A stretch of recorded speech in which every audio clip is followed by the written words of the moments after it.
सखूवर करते तशी सक्ती तुमच्यावर पण करावी लागणार आहे का मला? ऐका, यापुढे सखूच्या खोलीत पाऊल सुद्धा ठेवायचं नाही, आणि माझं ऐकलं नाहीत ना तर तुम्हाला खोलीत बंद करून टाकेन. रमाई, अगं बाबांना असं का बोलतेस तू? कैदी आहेत का ते?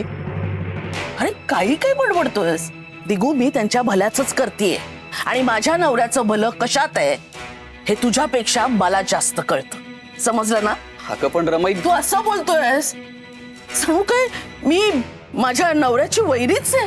अरे हो हो दिगू, अरे वहिनींच्या दूरदृष्टीबद्दल तर तू बोलूच नकोस. त्या योग्य तेच करतात.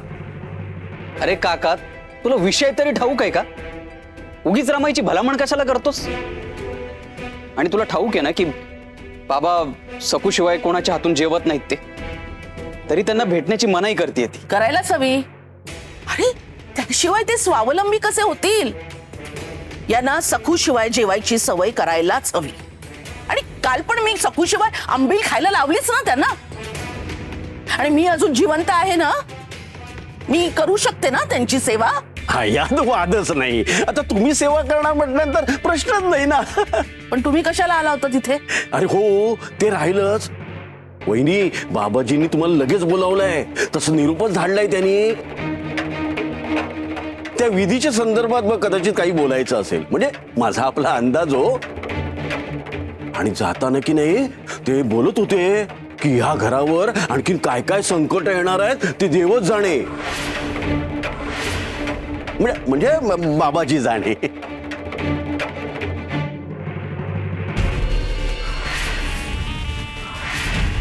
मनोरमे, तुझ्यावरचं संकट दूर करण्यासाठी आम्ही रात्रंदिवस एक केले. आम्ही कडक तप करून कठोर साधना पूर्ण केली आहे. पण आता वेळ आली आहे ईदी करण्याची. जी बाबाजी. तर हा ईदी होईल इथं मठामध्ये, आणि त्यासाठी सखू आणि पंत यांना सोडून बाकीचे समदे मठामध्ये हजर लागतील. आणि महत्वाची गोष्ट, पंतांना आणि सखूला त्या वेळेला तुझ्या घरामध्ये डांबून ठेवायचं. आणि आता सगळ्यात महत्वाची कामगिरी, नीट ऐकून घे. या ईदीसाठी आम्हाला पंतांच्या गळ्यातली तुळशीची माळ आणि त्यांच्या रक्ताचं डाग असलेलं कापड पाहिजे.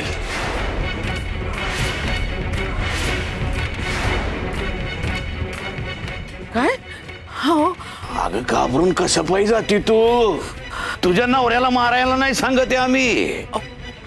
अगं तुम्हा बायकांचा कसा तो येळीवर हात असा खसकन कापला जातो आणि रगत निघतं, तसं तेवढंच पंतांच्या रक्ताचं डाग असलेलं कापड.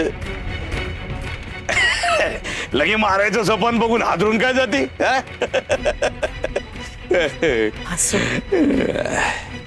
पण ते रक्ताचं कापड विधी म्हणजे? तीच तर खरी मेघ आहे मनोरमे.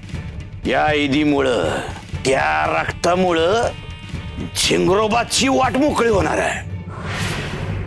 अगं खुद्द झिंगरोबा पंतांच्या अंगात संचारणार. झिंगरोबा पंतांच्या अंगात संचारणार. अगं खुद्द झिंगरोबा पंतांच्या अंगात संचारणार. झिंगरोबा पंतांच्या अंगात संचारणार.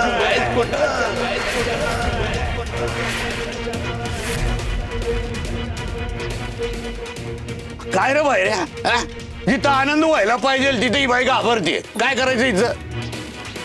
अगं मनोरमे, सखूला संपवण्यापुरतेच झिंगरोबा पंतांच्या अंगात संचार करणार आहेत.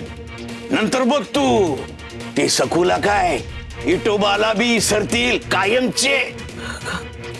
खरंच? अमन, अगं तुला पाहिजे तसे होतील पंत. गांडोळावानी, निरुपद्रवी, निष्प्राण. पण मनोरमे, हे काम लवकर करायचंय. तेव्हा या दोन्ही गोष्टी लवकरात लवकर आणून द्यायच्या मठामध्ये. हो बाबाजी, लगोलग पाठवून देते या वस्तू तुमच्याकडे. येते. जय झिंगरोबा.